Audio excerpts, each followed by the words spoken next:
मान्य उपप्रधानमन्त्री एवं अर्थमन्त्री विष्णुप्रसाद पौडेललाई आर्थिक वर्ष 2081-82 को बजेट कार्यान्वयनको अर्धवार्षिक मूल्याङ्कन प्रतिवेदन सभा समक्ष पेश गर्न समय उपलब्ध गराउँछु।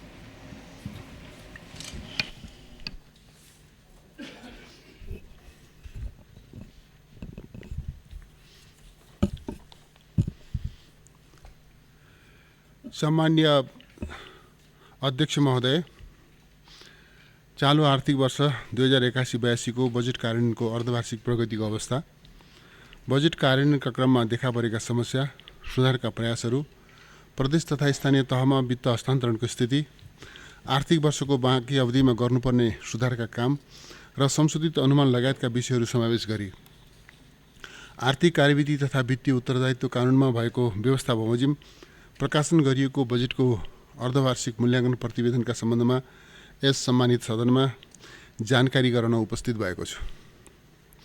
आर्थिक सुधारका कार्यक्रमको कार्यान्वयन मार्फत आर्थिक क्रियाकलापमा तीव्रता ल्याउने उद्देश्यसहित कार्यान्वयनमा रहेको चालू आर्थिक वर्षको बजेटको अर्धवार्षिक प्रगतिको नतिजा मिश्रित रहेको छ। छिमेकी मुलुकहरूको आर्थिक वृद्धिमा आएको सुस्तता, भूराजनीतिक तनाव तथा अन्य अन्तर्राष्ट्रिय कारणले मूल्य श्रृङ्खला प्रभावित भएको, अपेक्षित रूपमा कर्जा विस्तार हुन नसकेको, निर्माण क्षेत्रमा सुधार आउन नसकेको लगायतका कारणले आर्थिक वृद्धिको लक्ष्य हासिल गर्ने चुनौती देखिएको छ।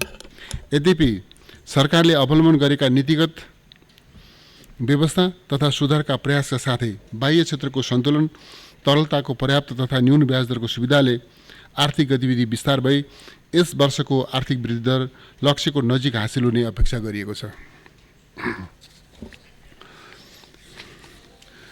सार्वजनिक वित्त व्यवस्थापन प्रणालीमा निरन्तर सुधारको प्रयास एवं अन्तर्राष्ट्रिय मापदण्ड अनुरूप लेखाङ्कन तथा प्रतिवेदन प्रणाली कार्यान्वयनमा रहेकोले वित्त प्रणालीको पारदर्शिता र विश्वसनीयता बढेको छ। समीक्षा अवधिमा समग्र खर्च गत आर्थिक वर्षको सोही अवधिको तुलनामा 17.66% बढिरहेको छ।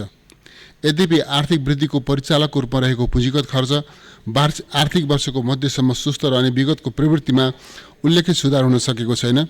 पूर्व तयारी सम्पन्न नभएका आयोजना बजेटमा समावेश गर्ने, वन क्षेत्रको उपयोगमा प्रक्रियागत जटिलताले स्वीकृति प्राप्त गर्न समय लाग्ने, खरिद कानुनमा रहेका जटिलता तथा अन्य अन्तर्निकाय समन्वयमा कमी लगायतका कारणले लक्ष्य अनुरूप पुँजीगत खर्च गर्न सकिएको छैन। पुँजीगत खर्च बढाउन सङ्ग्रहित समस्याहरूको प्रणालीगत समाधान खोज्नु आवश्यक छ। विकास सहायताको उपयोग क्षमता बढाउन, आयोजना व्यवस्थापन क्षमता अभिवृद्धि तथा खरिद कानुनमा सुधार गरी थप स्पष्टता ल्याउनु पर्नेछ।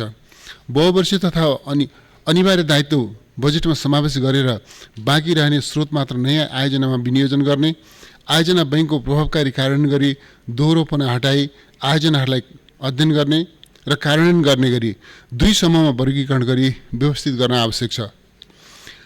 सार्वजनिक ऋण सुरक्षित तहमा भए पनि बढ्दो सामा ब्याज भुक्तानी खर्च, अन्तर सरकारी वित्त हस्तान्तरणको दायित्व व्यवस्थापन, बढ्दो सामाजिक सुरक्षा दायित्व, विपद व्यवस्थापनमा हुने थप खर्च लगायतका कारण साधारण खर्च नियन्त्रण गरी पुँजीगत खर्चको यो लागि थप स्रोत जुटाउने कार्य चुनौतीपूर्ण बन्दै गएको छ। एकातर्फ विनियोजित पुँजीगत बजेट खर्च नहुने अवस्था छ भने अर्कोतर्फ बजेटमा अनिवार्य दायित्वको हिस्सा बढ्दै गएको, बहुवर्षीय दायित्व भुक्तानी तथा विपदका कारण थप दायित्व सृजना भएकोले समग्र बजेट सन्तुलन कायम गर्न पनि चुनौती रहेको छ। राजस्व परिचालनमा लिएको क्रियाशीलताबाट गत वर्षको तुलनामा 12.7% वृद्धि भए तापनि महत्त्वाकांक्षी लक्ष्य अनुमानले स्रोत व्यवस्थापनको दबाव कायमै छ। चुहावट नियन्त्रणमा नीतिगत, प्रणालीगत एवं कानुनी सुधार, निकायगत समन्वय, सहकार एवं सूचना आदान प्रदानलाई तीव्रता दिएको छ। आर्थिक वर्षको अन्त्यसम्म सरकारले लिएका सुधारका प्रयासबाट राजस्व लक्ष्यको नजिक पुग्ने अपेक्षा गरिएको छ। सम्माननीय अध्यक्ष महोदय, अब म संक्षेपमा क्षेत्रगत प्रगति प्रस्तुत गर्न चाहन्छु। समष्टिगत आर्थिक तथा वित्तीय स्थिति। सन् 2023मा 3.3% वृद्धि भएको विश्व अर्थतन्त्र 2024मा 3.2%ले र सन् 2025मा 3.3%ले बढ्ने अन्तर्राष्ट्रिय मुद्रा कोषको अनुमान रहेको छ। राष्ट्रिय तथ्याङ्क कार्यालयका अनुसार चालु आर्थिक वर्षको प्रथम चौमासिक अवधिमा कुल गृहस्थ उत्पादन आधारभूत मूल्यमा अघिल्लो आर्थिक वर्षको सोही अवधिको तुलनामा 3.4%ले वृद्धि हुने अनुमान छ। कृषि तथा पशुपन्छी विकास मन्त्रालयको तथ्याङ्क अनुसार चालु आर्थिक वर्षमा धानको उत्पादन 4.04%ले बढ्ने अनुमान गरिएको छ। गत वर्ष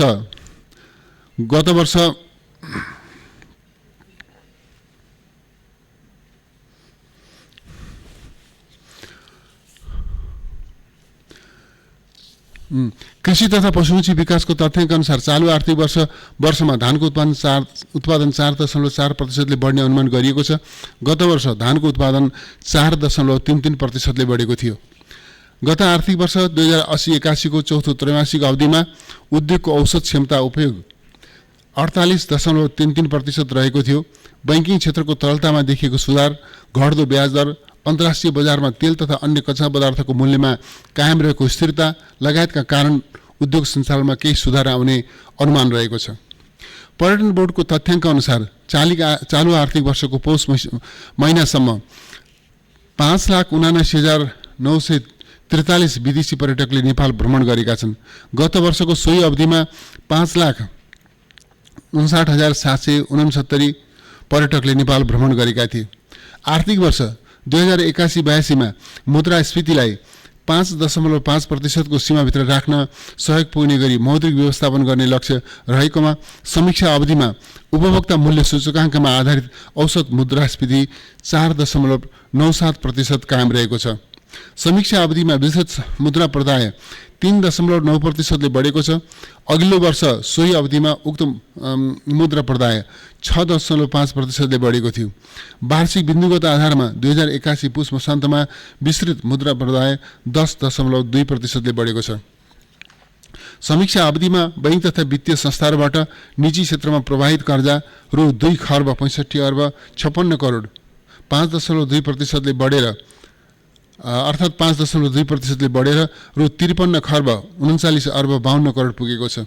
समीक्षा अवधिमा कुल आन्तरिक कर्जा 1.2%ले बढेको छ। वार्षिक बिन्दुगत आधारमा 2080 पुस मसान्तसम्म यस्तो कर्जा 4.8%ले बढेको छ। समीक्षा अवधिमा बैंक तथा वित्तीय संस्थाहरूमा रहेको निक्षेप रु 2 खर्ब 39 अर्ब 6 करोड अर्थात् 3.7%ले बढेर रु 66 खर्ब 91 अर्ब 44 करोड पुगेको छ। बैंक तथा वित्तीय संस्थाहरूबीचको अन्तर्बैङ्क कारोबारको भारित औसत ब्याज दर 2081 पुसमा 3% रहेको छ। 2080 पुसमा यस्तो ब्याज दर 2.8% रहेको थियो। समीक्षा अवधिमा तरलता सहजताका कारण अल्पकालीन तथा दीर्घकालीन ब्याज दरहरू घटेका छन्। 2080 पुसमा 91 दिने ट्रेजरी बिलको भारित औसत ब्याज दर 3.37% रहेकोमा 2081 पुसमा 2.81% रहेको छ। 2081 पुस मसान्तमा धितोपत्र बजारमा सूचीकृत भएका कम्पनीहरूको संख्या 267 पुगेको छ। समीक्षा अवधिमा रु 16 अर्ब 81 करोड मूल्य बराबरका थप धितोपत्र सूचीकृत भएका छन्। नेप्से सूचकाङ्क 2081 असार मसान्तको 2240.41 बिन्दुबाट बढेर 2081 पुस मसान्तमा 2594.13 बिन्दु रहेको छ। समीक्षा अवधिमा कुल वस्तु निर्यात अघिल्लो वर्षको सोही अवधिको तुलनामा 31.8%ले वृद्धि भई रु 98 अर्ब 79 करोड कायम भएको छ। गत आर्थिक वर्षको सोही अवधिमा यस्तो निर्यात 7.2%ले कमी आएको थियो। समीक्षा अवधिमा कुल वस्तु आयात 7.1%ले वृद्धि भई रु 8 खर्ब 22 अर्ब 37 करोड कायम भएको छ। गत आर्थिक वर्षको सोही अवधिमा कुल वस्तु आयात 3.1%ले घटेको थियो। समीक्षा अवधिमा कुल वस्तु व्यापार घाटा 4.4%ले वृद्धि भई रु 7 खर्ब 23 अर्ब 58 करोड कायम भएको छ। अघिल्लो वर्षको सोही अवधिमा यस्तो घाटा 2.6%ले घटेको थियो। समीक्षा अवधिसम्म विप्रेषण आप्रवाह नेपाली मुद्रामा 4.1%ले वृद्धि भई रु 7 खर्ब 63 अर्ब 8 करोड पुगेको छ। अघिल्लो वर्षको सोही अवधिमा विप्रेषण आप्रवाह 22.2%ले बढेको थियो। समीक्षा अवधिमा शोधनान्तर स्थिति रु 2 खर्ब 49 अर्ब 26 करोडले बचतमा रहेको छ। अघिल्लो वर्षको सोही अवधिमा शोधनान्तर स्थिति रु 2 खर्ब 73 अर्ब 52 करोडले बचतमा रहेको थियो। 2081 पुस मसान्तमा कुल विदेशी विनिमय सञ्चित 2081 असार मसान्तको रु 20 खर्ब 41 अर्ब 10 करोडको तुलनामा 13.5%ले वृद्धि भई रु 23 खर्ब 16 अर्ब 84 करोड कायम भएको छ। विदेशी विनिमय सञ्चित 17.3 महिनाको वस्तु आयात र 14.4 महिनाको वस्तु तथा सेवा आयात धान्न पर्याप्त हुने देखिन्छ। 2081 पुस मसान्तमा कायम कुल विदेशी विनिमय सञ्चितमा भारतीय मुद्रा सञ्चितको अंश 24.3% रहेको छ। बजेट खर्च तथा स्रोत परिचालन चालू आर्थिक वर्ष 2081-82 में रु 18 खर्ब 60 अर्ब 30 करोड 30 लाख बजेट विनियोजन भएकोमा 2081 पौष मसान्तसम्म जम्मा खर्च विनियोजनको तुलनामा 35.89% अर्थात् 6 खर्ब 67 अर्ब 60 करोड 78 लाख रहेको छ। यो खर्च विगतको सोही अवधिको तुलनामा 17.66%ले बढेको छ। समीक्षा अवधिमा नेपाल सरकारको स्रोततर्फ रु 6 खर्ब 18 अर्ब 51 करोड 43 लाख खर्च भएको छ, जुन गत आर्थिक वर्षको खर्चको तुलनामा 15.86%ले बढी हो। वैदेशिक अनुदानतर्फ रु 7 अर्ब 71 करोड 92 लाख खर्च भई गत आर्थिक वर्षको तुलनामा 43.79%ले वृद्धि भएको छ। गत आर्थिक वर्षसम्मको सृजित दायित्व रु 28 अर्ब 51 करोड 90 लाख भुक्तानी दिन बाँकी रहेकोमा समीक्षा अवधिसम्म रु 22 अर्ब 22 करोड 89 लाख भुक्तानीका लागि स्रोत व्यवस्थापन गरिएको छ। हालसम्म करिब रु 30 अर्ब स्रोत व्यवस्थापन गरी दायित्व भुक्तानी गर्न सहजीकरण गरिएको छ। समीक्षा अवधिमा रु 6 खर्ब 72 अर्ब 80 करोड 94 लाख राजस्व प्राप्तिको अनुमान रहेकोमा यस अवधिमा विविध प्राप्ति समेत गरी जम्मा रु 5 खर्ब 67 अर्ब 39 करोड 73 लाख सङ्कलन भएको छ। यो रकम राजस्व प्राप्ति अर्धवार्षिक लक्ष्यको तुलनामा 84.33% र गत आर्थिक वर्षको सोही अवधिसम्मको राजस्व सङ्कलन रु 5 खर्ब 15 अर्ब 39 करोड 76 लाखको तुलनामा करिब 10.09%ले बढिरहेको छ। समीक्षा अवधिसम्म आन्तरिक ऋण प्राप्ति रु 1 खर्ब 81 अर्ब 5 करोड र आन्तरिक ऋणको सामा भुक्तानी रु 1 खर्ब 27 अर्ब 24 करोड भई खुद आन्तरिक ऋण परिचालन रु 53 अर्ब 81 करोड भएको छ। चालू आर्थिक वर्षमा सार्वजनिक ऋणको सामा र ब्याज भुक्तानीमा रु 4 खर्ब 2 अर्ब 85 करोड बजेट विनियोजन भएकोमा पौष मसान्तसम्म रु 1 खर्ब 82 अर्ब 40 करोड भुक्तानी भएको छ, जुन वार्षिक विनियोजनको तुलनामा 45.28% हो। चालू आर्थिक वर्षमा 2 खर्ब 70 अर्ब विकास सहायता परिचालन गर्ने अनुमान गरिएकोमा समीक्षा अवधिसम्म रु 49 अर्ब 9 करोड 35 लाख अर्थात् अनुमानको 18.18% प्राप्त भएको छ। समीक्षा अवधिमा रु 2 खर्ब 5 अर्ब बराबरको विकास सहायता प्रतिबद्धता प्राप्त भएको छ।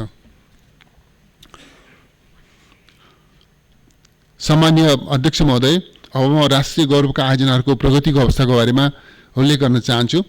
आर्थिक वर्ष 2068-69 को सुरुमा 17वटा राष्ट्रिय गौरवका आयोजना पहिचान गरिएकोमा त्यस्ता आयोजनाको संख्या विस्तार गरी 27वटा पुगेको छ। सम्पन्न भइसकेका र कार्य प्रारम्भ नभएका बाहेक आर्थिक वर्ष 2081-82 सम्म आइपुग्दा 19 आयोजना कार्यान्वयनमा रहेका छन्। आर्थिक वर्ष 2080-81 मा राष्ट्रिय गौरवका आयोजनाहरूको लागि रु 60 अर्ब 38 करोड 71 लाख खुद बजेट विनियोजन गरिएकोमा रु 54 अर्ब 24 करोड 8 लाख खर्च भई वित्तीय प्रगति 89.82% र भौतिक प्रगति 57.50% भएको थियो। 27वटा राष्ट्रिय गौरवका आयोजनामध्ये चालू आर्थिक वर्षमा 19वटा आयोजनाका लागि जम्मा रु 66 अर्ब 75 करोड 3 लाख विनियोजन गरिएकोमा समीक्षा अवधिमा जम्मा रु 17 अर्ब 15 करोड 32 लाख खर्च भएको छ, जस अनुसार राष्ट्रिय गौरवका आयोजनाको समीक्षा अवधिमा 25.70% खर्च भएको छ। मन्त्रालयगत उपलब्धि। पहिलो पटक नेपालको सार्वभौम क्रेडिट रेटिङ सम्पन्न भई BB- को रेटिङ नतिजा प्राप्त भएको छ। क्रेडिट रेटिङबाट लगानीको वातावरणमा सुधार हुने अपेक्षा गरिएको छ। सम्पत्ति शुद्धिकरण, मनी लन्ड्रिङ निवारण नियमावली 2081, उजुरी जाँचबुझ तथा अनुसन्धान सम्बन्धी कार्यविधि 2081, कार्यक्रम तर्जुमा तथा सञ्चालन मार्गदर्शन 2081 तर्जुमा भई कार्यान्वयनमा आएका छन्।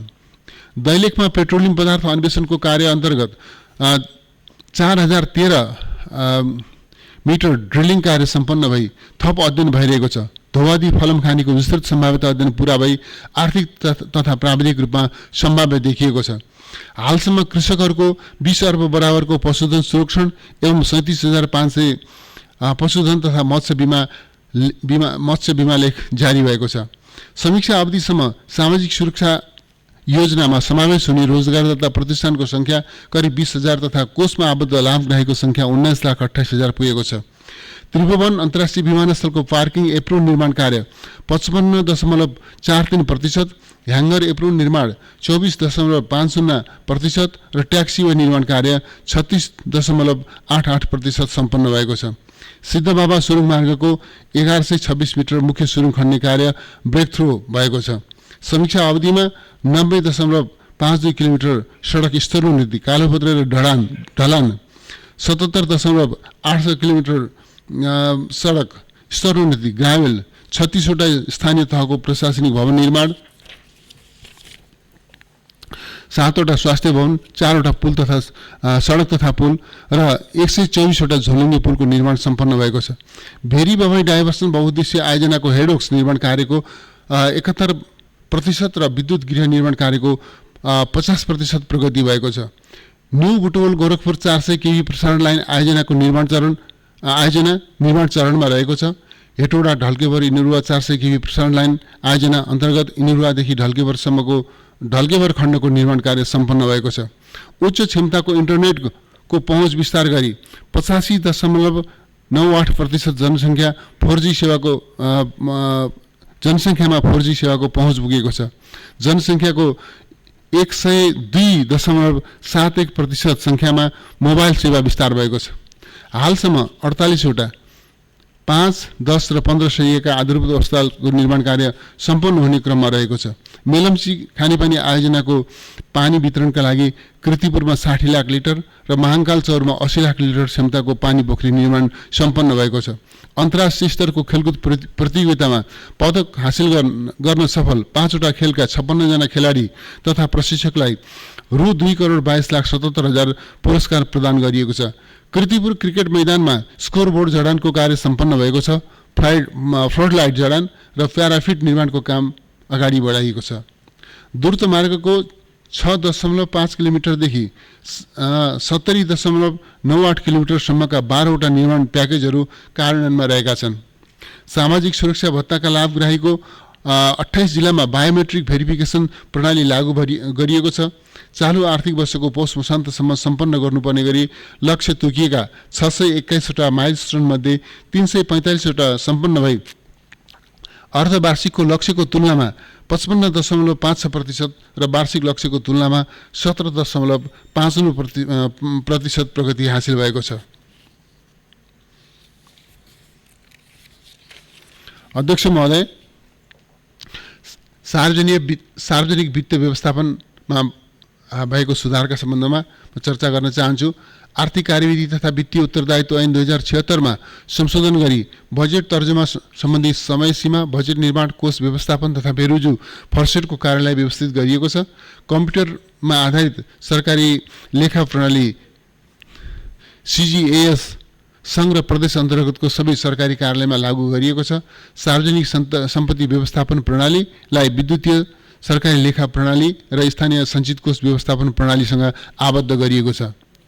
अन्तर सरकारी वित्त हस्तान्तरण, समपूरक र विशेष अनुदानलाई व्यवस्थित गर्न अनुदान सम्बन्धी कार्यविधि संशोधन गरी समन्वयिक बनाइएको छ। समीक्षा अवधिमा प्रदेशलाई रु 34 अर्ब 89 करोड 22 लाख र स्थानीय तहलाई रु 1 अर्ब 50 1,50,26,08,00,000 वित्तीय हस्तान्तरण भएको छ। चालु आर्थिक वर्षमा विनियोजन भएको बजेटमध्ये समीक्षा अवधिमा प्रदेशतर्फ 36.17% र स्थानीय तहमा 48.10% हस्तान्तरण भएको छ। समीक्षा अवधिमा प्रदेश र स्थानीय तहमा गरी कुल अनुदानको 45.28% हस्तान्तरण भएको छ।